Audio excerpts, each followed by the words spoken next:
Hello, everybody, and welcome to Villains Profile. I'm your host, Ryan Reed, channeling my inner chibi to actually talk about this month's villain, which is the Electric Eel himself. So, who is this villain that just recently showed back up in The Amazing Spider Man?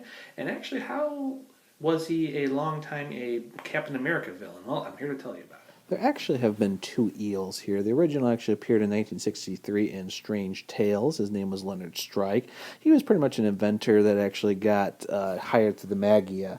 And what had happened is he actually created a suit where he actually had it powered up and everything. And him and his brother, the original Viper, of course, went on a scrim here. And they actually went on later on to, of course, join up the original Serpent Squad, which, of course, has been highly used during Captain America and everything.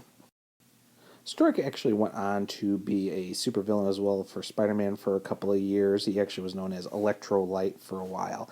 And then him and his brother were both killed off later on by the forces of Hydra and replaced. Kurt Busiek, of course, came in a few years later and actually created Edward Laval and actually had him be part of the Power Man Iron Fist series and everything as part of the Magia had regrouped and done some more power ups and everything else too. And he's fought other villains besides Spider-Man, but also Daredevil and so forth. And of course, as you saw earlier, he's been part of the current Serpent Squad with the new Viper.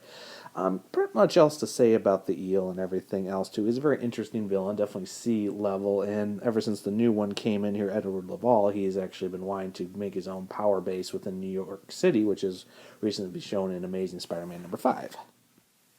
And that's going to do it for this version of Villains Profile here. Check me out on Twitter at Ryan7Reed, and I will see you next time.